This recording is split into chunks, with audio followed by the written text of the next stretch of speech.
Let's begin. We are on 12A1, Daf Yud Bet Amud Aleph. If you're following in the art school, it's 12A1. If you're following the Gemara, it's right at the top of the Gemara by the two dots, by the Amar of Yehuda. So one more time, we mentioned this idea that Nigmar Dino, once the ruling, you want to grab you got a Gemara? Once the ruling is issued, once the gavel comes down, so at that point in time, we finally we ship the guy off, and then you can't take him out for no reason, even if the guy is a general like Yoav ben Tzruya. He's necessary for the Jewish people. Still, he doesn't leave the place. Says the Gemara. Amar Rabbi Yehuda Amarav. Rabbi Yehuda Amarav said, "Shtei ta'uyot ta'a Yoav be'ota sha'a." Two mistakes did he make. One mistake was dechtiv vayanos Yoav el ohel Hashem vaychazek bekarnot hamizbeach. As we said earlier, that Shlomo HaMelech, in the last conversation he had with King David, David gave him his last will and testament, and he said, "Make sure you take care of business with Shimi ben Gera, because he cursed me as a king. That's a death penalty. Make sure you take care of Yoav ben Tzruya, because he killed Evyatar. He killed the general of Shaul by tricking him. Do you remember the trick? And did I mention the trick last time? The horns of the Haron. That's the end of it. Right. How did he trick him? The generals were having a sit down, because it was the army of David versus the army of Shaul. So they came and they said, maybe we should do it like this, maybe we should do that. Anyway, he tells this guy, he tells him the general, he tells him, listen, I was learning the halachot of Yibum and Chalitza. Okay, what does someone do for Chalitza if they have no arms?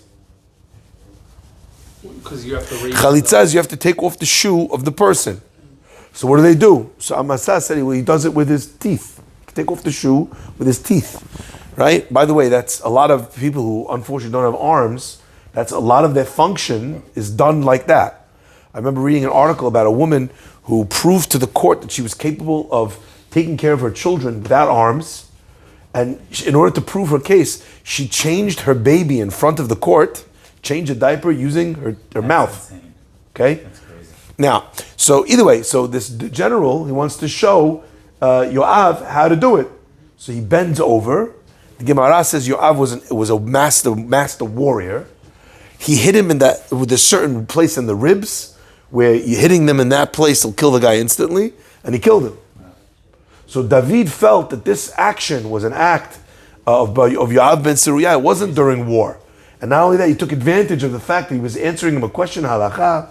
David HaMelech did not like that, so he felt that he deserved the punishment. So what happened? So Yoav finds out about this and he runs away, and he grabs onto the corners of the Mizbeach. The Gemara says he made two mistakes. What were the mistakes he made? The first mistake he made was that the only time there's a saving of a person involved with the Mizbeach is when the person's on the roof of the Mizbeach, the top of the Mizbeach, not the horns. And he grabbed on to the kiranot, to the edges of the mizbeach. The second mistake he made, the only mizbeach that will save you is the mizbeach of the Bet HaMikdash, not the mizbeach mizbeach shel Shiloh. And he grabbed onto the mizbeach of Shiloh, which was only a temporary mishkan, so to speak. Right? There was a few different times, as we said in Masechet Ta'anit, there was not only one mishkan. There was the Mishkan in the desert, then there was Mishkan in Shiloh, then there was Mishkan to give on, right? So there was a few different places where there were temporary Mishkan. So that did not work. Let's look at Rashi for 1 second. Look at the Rashi on Ta'a Yoav. Do you see that? It's the top wide line. Ta'a Yoav b'drasha. Yoav made a mistake, because the Pasuk says that when a person is a murderer, right? Me'im mizbecheni tikachenu lamut. The pasuk says, from my altar you should take him to die.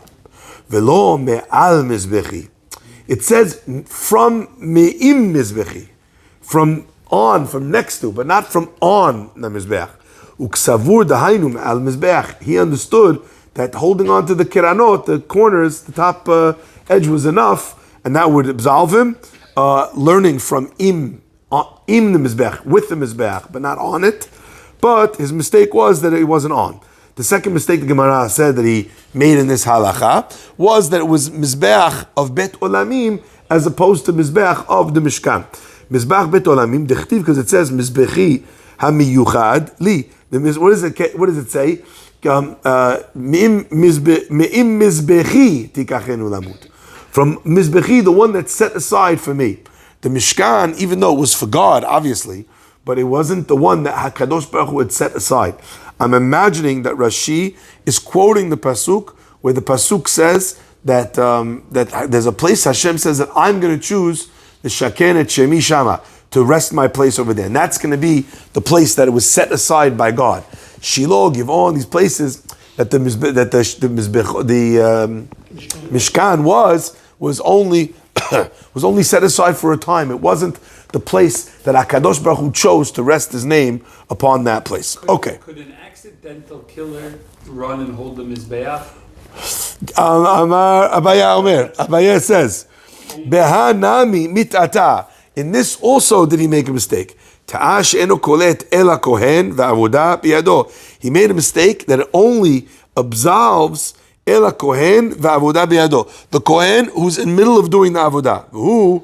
Zaraya. He was not a zar. So Abaye changes the mistake from the object or the place to the person. So before this, we were learning mistakes in what he was holding on to. Now Abaye already opens up the possibility that Yoav made a mistake in who does it absolve. Okay? Now, I just want to say one thing. If this is the place that Yoav is learning it from, what's the pasuk I quoted you from? That's why I took you to Rashi. Me'im mizbechi. Anyone remember? How did I finish the pasuk?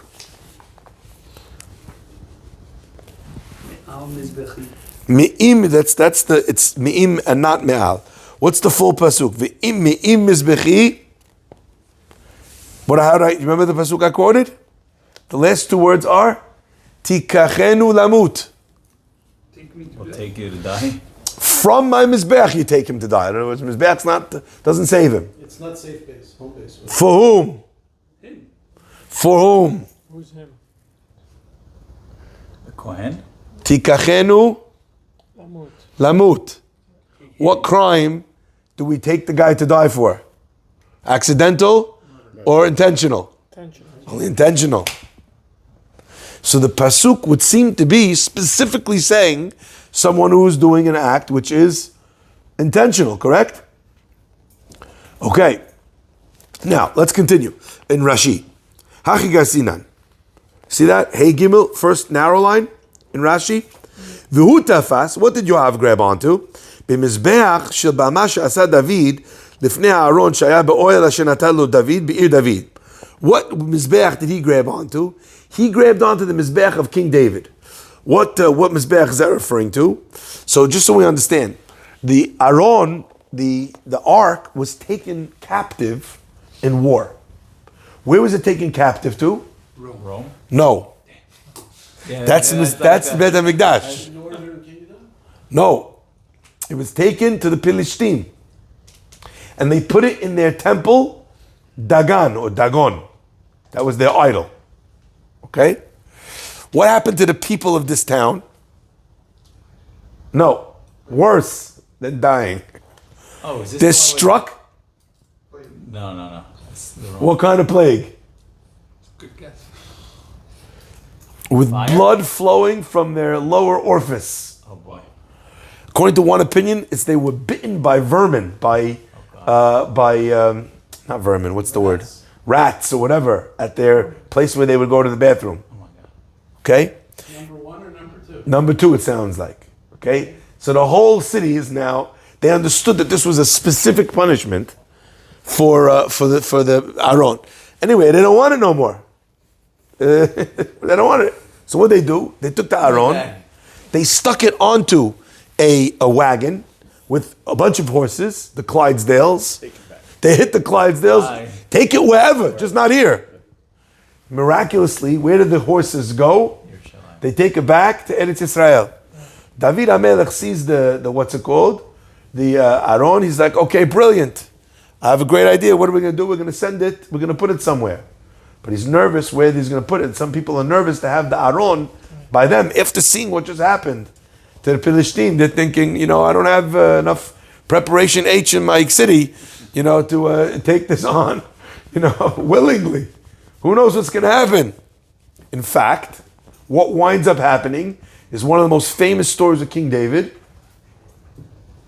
The animals are bringing the Aron to Yerushalayim on David HaMelech's orders, and suddenly the wagon hit like a divot or something.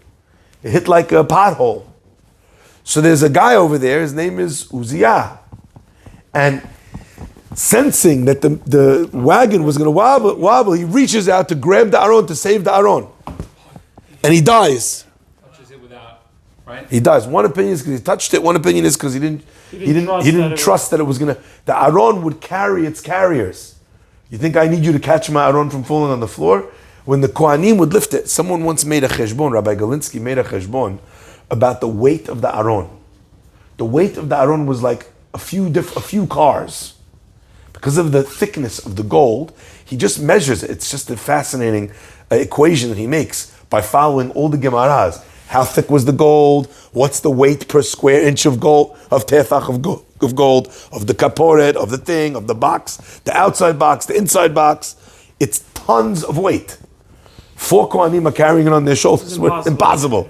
You're walking away with 4 cars, right? Anyway, I'll get you the exact number if you're ever curious.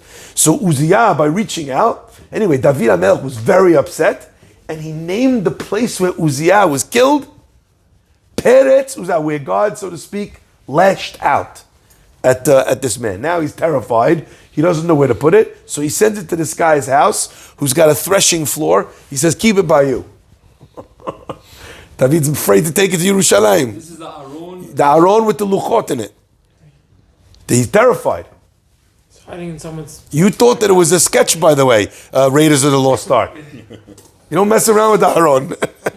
Your face will melt off. Anyway, right? Until finally, the threshing floor of this person who took the Aron in was blessed with tree. He did it with a lot of kavod, and he was blessed with tremendous wealth. At that point, David HaMelech saw that it wasn't something to be feared. It just needed to be dealt with at the proper kavod, and then it would bring beracha. So that's when David HaMelech brought it.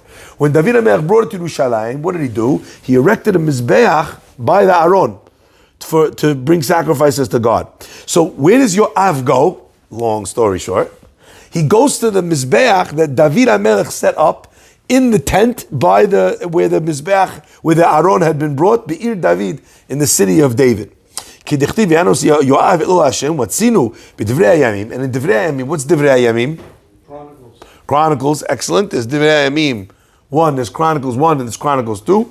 The final 2 books in the Chaf Daled, in the Ketubim, okay, before the Megillot.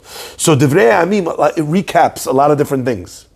The language is very difficult. Some of it's in Aramaic, okay? So in Divrei Hayamim, it recounts this story like many other stories it does. And what does it say over there in Divrei Hayamim? Sha'asa David mizbeach lefanav. David HaMelech built a mizbeach.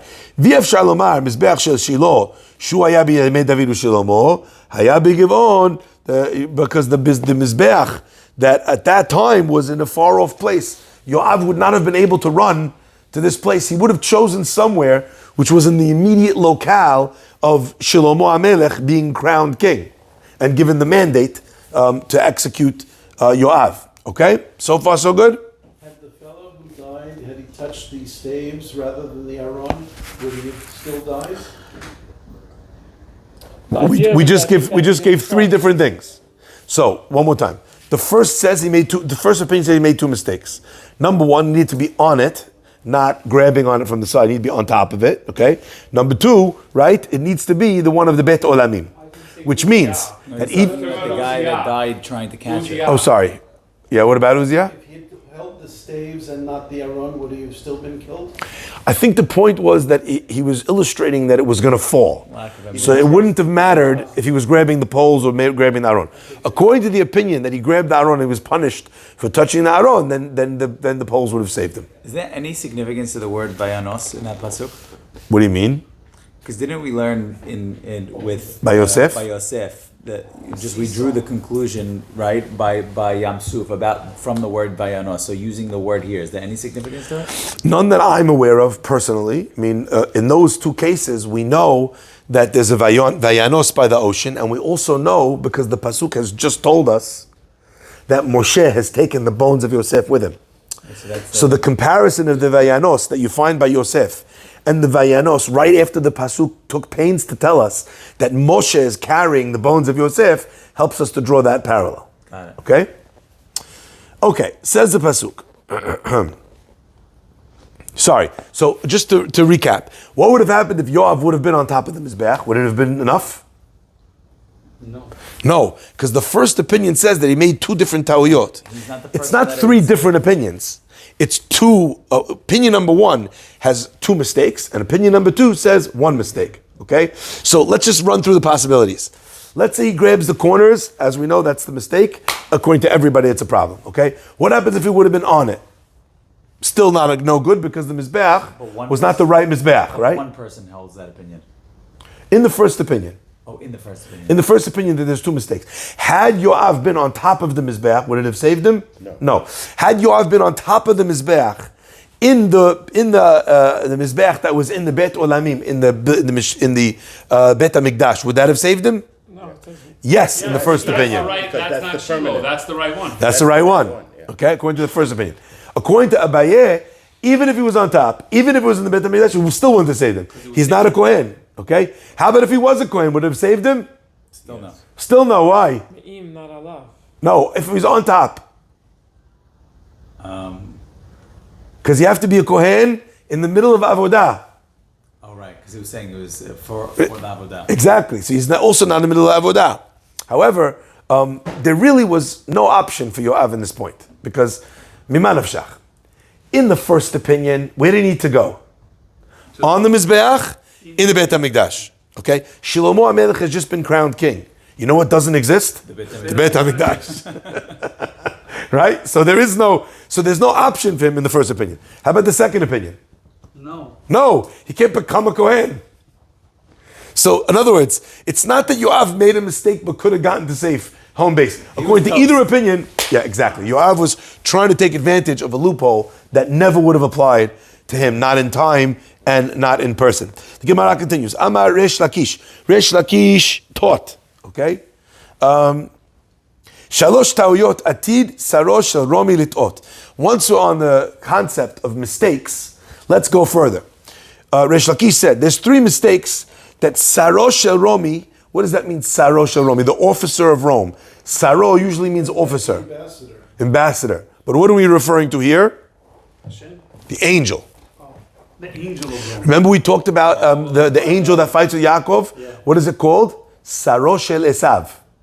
When we talk about Mitzrayim running after the Jews by the Yam Suf, what do we say? Saro shel Mitzrayim. Saro means the officer, the prince of, the leader of, the one that's in power. Where do we find that word in the Torah? Sarah Mashkim. Sarah Mashkim, that's good. But more than that, Yisrael, very good, Sarita. And an earlier version in an earlier name. Sarai. That's what it's Sadi. Sarai. Sarai Imenu. She's called Sarai Imenu because she's Sar. She's a princess. Okay? How could an angel make a mistake? Excellent question. We'll come back to it. Amar Resh Lakish. Resh Lakish says there's three mistakes that the Sarosh Romi is going to make. What are those mistakes? Dichtiv, because it says, Mize ba me'edom, chamutz begadim mi Basra. Who is this? Mize ba me'edom. That's coming from Edom. What does Edom mean? Rome. Edom literally means. What does Edom mean literally? Red. Who's red always tied to? Esav. What is Esav? What color is his hair? Who? Admoni. He's red, covered in red hair. What does he say to his brother? Hal iteni na, pour me, ha'adom hazeh. So red is a color that's always associated with Esav. Okay? Esav's great-great-grandchildren is Malchut Romi. Okay? So, Saro shel Romi, this mistake that he's in. Mize ba me'edom. Who is this that's coming me'edom? Chamutz begadim. That his clothing are soiled, mi Basra. Basra was a place from Basra. In Iraq. Well, not always is the local Basra necessarily related to it, but it is entirely possible that it is that place. Covered in blood? Sorry, it just says that it's soiled so far. Oh, okay. That's all we've seen. And Okay. there is a Basra next to Ranan. Okay, so maybe it's that one. But either way, neither of them are in the domain of Edom, because Rome would have been in Italy, correct? And so the idea that there's a Basra in what's it called in Iraq might not be connected to the Basra. I don't know enough about it. But just to be clear, in Arabic, that word Basra actually means Basra.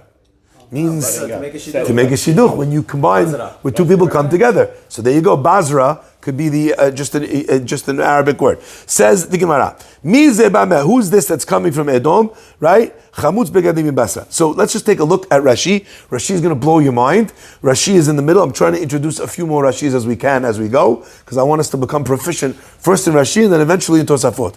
Sarosh el Romi. Who is Sarosh el Romi? Says Rashi. Samael.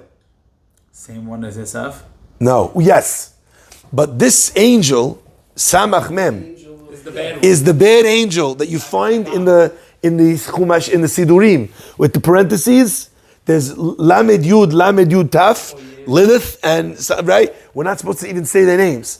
This is the negative female angel of that one, Lamed Yud, and the other one is Samach Mem. They call it. Isn't Samachmem the angel of death? It's all wrapped up in one. Okay. It was in what you showed me before Pesach.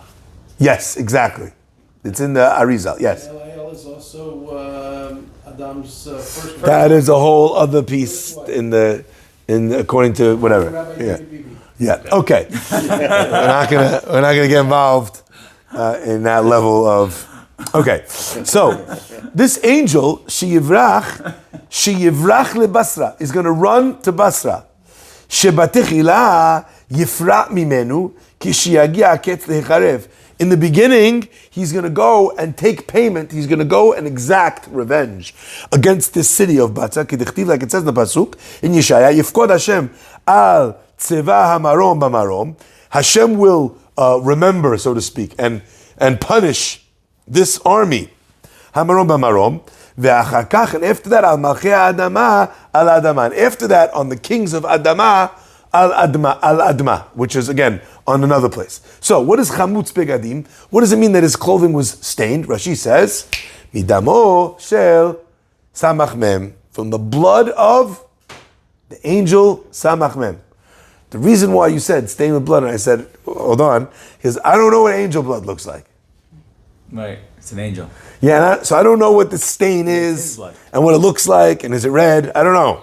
But it's the blood. Red, so. It's the blood of this angel Samach Mem.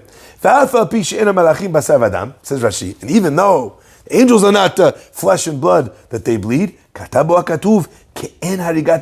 the Torah talks about it as if it was a human act of murder. In order for you to be able to get a grip and understand according to what we're able to comprehend effectively. But this angel is not going to be terminated in terms of ceasing to exist. There's a violent element to the tearing apart of this angel. In the way that a human being is murdered, that is how the end of this angel, Samach Mem, comes about at this point in time. Is It's this a not good the thing end. or a bad thing? Are we Well- saying the end of the Samach Mem would be violent and we To him. to him? It's going to happen to him. Okay? So, Wait, I'm confused on that point. Nathan's The way we is it overcome was him. or will be? The way we will overcome him. No? Didn't you just say in the name? end, when this happens, we're going to see this concept of chamutz begadim that is going to be stained with that blood of Samach Mem. So we just started off by saying that the Sarosh el Esav is going to make 3 mistakes. So we're first reading about the last mistake that he died from. He's dead.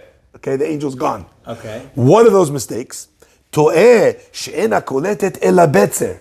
His first mistake is that it's not batzra that gets you forgiveness, is a safe space. Rather, it's betzer. V'hu goleh, where did he go? Batzra. So he went to the wrong I city. bet you Samach Mem is so mad at Siri at that point. He's like, I said Betzer. Anyway, To'eh she'ena So koletet. making that mistake. A fascinating question. We're going to come back to it. Okay? That was his question. How can an angel make a mistake? Angel doesn't have bechira, doesn't have free will. To'eh, the second mistake. She'ena koletet ela shogeg. The only time that this place, Betzer, is able to kind of absolve him from punishment is only shogeg, when it's by mistake. Who mezidaya, and he was someone that killed on purpose. Okay, Samach Mem was not someone that by mistake wound up. Esav, Edom, they're Nazis. They didn't kill us, by mistake, by accident, by chopping wood in the forest. It was deliberate. So the deliberate thing is not going to allow them to allow the angel to get forgiveness for it. Says the Gemara, To'eh, what's the final mistake? She'ena koletet ela adam. It only gives this protection to a human being. Who? Malachu. He's an angel. And angels are not going to get this protection, right, of, what's it called? Of the city. Where do we remember the name? Do you remember the name Betzer? That's one of the cities that Moshe set aside. One of the six? One of the six. Well, one of the three. He only sets up the three on the Transjordan, right? Three, but didn't he reserve three also? No, he set aside three. Then the other ones were going to be set aside by Yoshua when he got in, which then Yoshua was punished for because he didn't set them up right away. Okay, like he should have learned, as we said, that he should set them up right away. Okay, so the angel makes a mistake. What's the mistake? He thinks Batzra is going to save him, and it's really Betzer. Secondly, he thinks. Very similar mistake. That's the connection here. The angel thinks it's going to save him, but it's only if it's shogeg and not on purpose. And the final mistake is that it only is for a human being and not for a malach. Okay? Your question was, what does it mean? How can a malach make a mistake? Impossible. Impossible. That's the person giving the orders. So I want to share. God gives the orders. God. Oh, it's only Yeah. from Hashem the orders? That's worse. He goes so. So that's the Hashem, Betzer should protect him. It was a mistake. Okay, Isma, right? So we have an example of this, very famous example. We know that when Hakadosh Baruch Hu created the world, Hashem said, "Etz peri, oseh peri." I want there to be a tree that produces fruit, right? Etz peri, oseh peri. I want it to be a tree that produces fruit, a fruit tree that makes fruit. So what is it? 1 second. What is that commandment supposed to be? Anyone remember? In Bereshit? God commanded that there should be trees that give fruit, but also that the tree itself should be fruit. The tree of knowledge. What does that mean? No. That the tree itself, etzo ketam piryo, that the wood of the tree would taste like the fruit itself. What happened? None of the trees listened, except for one of them. Which one? The palm tree. Etrog tree. Why the etrog tree? What is the etrog tree according to Gemara and Sanhedrin? Etzadar. What? I thought you were going somewhere else. What tree is the etrog tree? Just think about the fact that there's only one of it. And there's only one tree that listened to Hashem.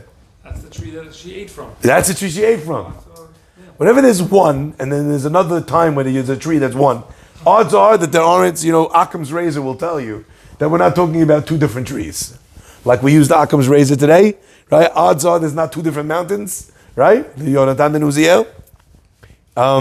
So one of the opinions is that tree is the Etzadah Tovara. Okay? I want to share with you a mind-blowing Orah Haim.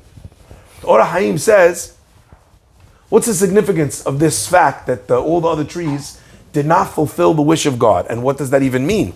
How could a tree not listen to Hashem? What does that mean? And how did the tree that did listen to Hashem, how did that, what's going on? What are all these things, what's going on? He says something unbelievable. He says that when Chava came to the tree, it says that she looked at the fruit of the tree. Do we have a Chumash? Pass me a Bereshit. Orach Chaim's approach on original sin is mind-blowing. Worth taking the time to go and see it yourself, okay? However, I'm just going to give you one snippet of it. And the snippet goes like this. The snake tells her, look at the tree. Oh, it's fascinating. Ready? It's amazing. And listen what she says.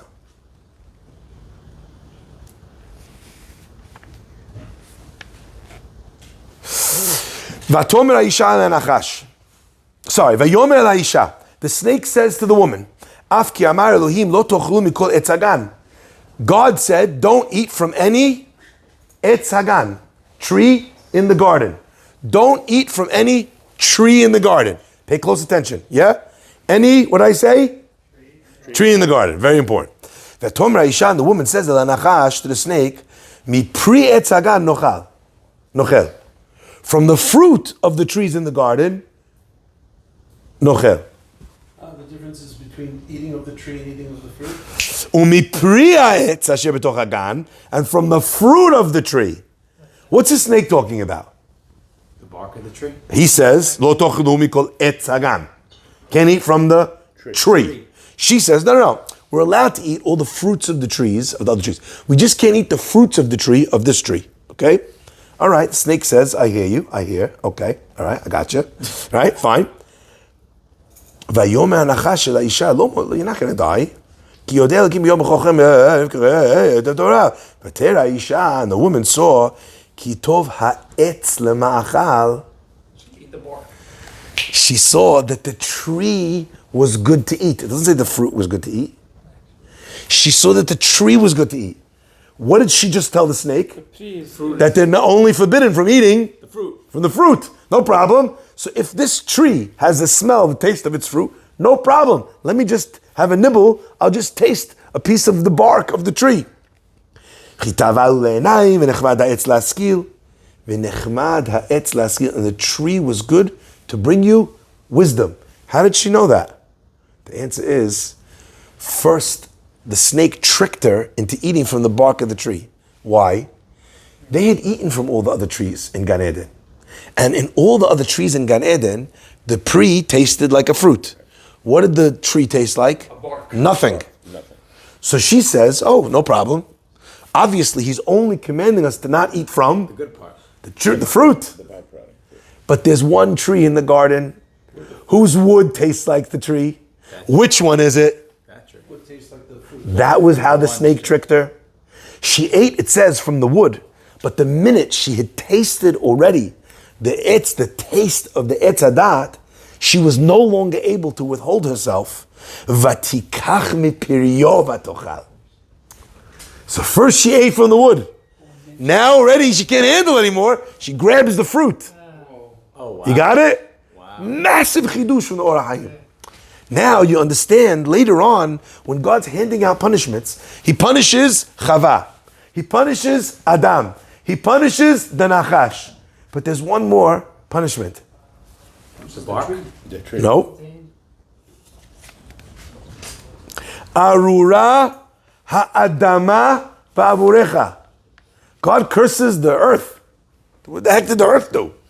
The answer is, the whole mistake only is possible because the earth did not produce trees the way God had said to. Had the earth produced all the trees, etzpri or sepri, Chava would have known that the wood and the tree, and the wood of the tree and the fruit of the tree had the same taste. The snake would never have been able to get her to taste from the wood. He never would have been able to get her to eat from the fruit. The mistake never would have happened. That's wild. Says the Orach Chaim, that's Arura Adama. His piece, I can't tell you, it's the most magnificent thing in the world. He has a whole approach. He goes through every pasuk, and every word jumps out off the page at you. Okay? Now, why am I sharing all this with you? I asked you a question to begin with. How is it possible that the earth could not listen to God and produce trees that don't taste like the fruit? And how is it possible that the Etz Hadat could listen? What is all this? The answer is, what is an angel? What is the earth? They're expressions of God's will. The story of the Etz Hadat was a story that had to have a way of happening. Do you understand that? Because otherwise, the whole story makes no sense. What is the commandment? What's the test? What's the nisayon? That means that even though God said etz pri o sepri, the earth was able, so to speak, to understand and fulfill God's higher will. By not listening.